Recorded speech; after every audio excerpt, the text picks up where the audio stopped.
Hello guys, welcome back to my channel. তোমরা কেমন আছো? আশা করছি ভালো আছো। আমি অনেক ভালো আছি। তো তিজা লাইফস্টাইল ব্লগে তোমাদের অনেক স্বাগত। তো বন্ধুরা দেখো, মায়ের জন্য কিছু শপিং করেছিলাম, তো সেইগুলোই আজ তোমাদের সঙ্গে শেয়ার করব। তো দেখো, এইটা হচ্ছে মা তো এমনি গরমেতে কিছু মানে সেরকম কিছু পরতে পারে না, তো যেন সুতির শাড়ি মা পরতে ভালোবাসে, তাই মায়ের জন্য এই সুতির শাড়িটা নিয়েছিলাম। এই যে নিতে যাচ্ছিলাম মলমলের বাটি, আর এটা খুব সফট কাপড়টা। তো আমার সেটা পছন্দ হয়েছিলো, তো আমার ভালো লেগেছিলো, তাই আমি এটা নিয়ে নিয়েছিলাম। আর আমার জন্য একটা হচ্ছে নাইটি নিয়েছিলাম।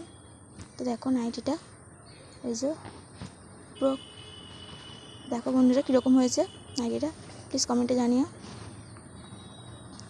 আর এটার কিন্তু হচ্ছে ভিতরে হাতা দেওয়া আছে, আর এটা কিন্তু স্লিভলেস, দেখতেই পাচ্ছ। তারপর দেখো, এই একটা প্লাজো নিয়েছিলাম, দেখতে পাচ্ছ প্লাজোটা খুবই বড়।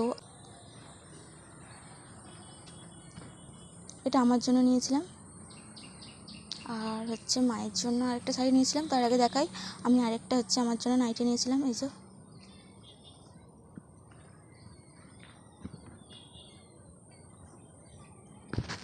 দেখো, এই হচ্ছে একটা নাইটি আমার। তো এটা হচ্ছে ফিতে দেওয়া ছিল, এই যে দেখতে পাচ্ছ, এটা ফিতে দেওয়া আছে। আর হচ্ছে হাতের মধ্যে এই যে কুচি দেওয়াও আছে এটা, আর এগুলো গলার কাছেও বলবে কুচি দেওয়া, এই পোর্শনটাও পুরো একদম কুচি দেওয়া। তো এটা আমার খুবই পছন্দ হয়েছিল, তাই আমি নিয়ে নিলাম এটা।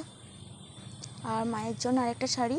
তো মা পুজো আচ্ছা ভীষণ ভালোবাসে, তো মা বলেছিল যে পুজো দেওয়ার জন্য আমার একটা শাড়ি কিনে দিস। তো এই যে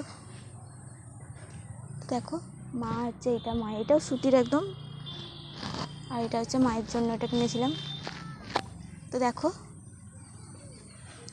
মায়ের জন্য এটা কিনেছি। তো বন্ধুরা দেখো, এই শাড়িটা মায়ের কীরকম হয়েছে, তো প্লিজ কমেন্টে একটু জানিও।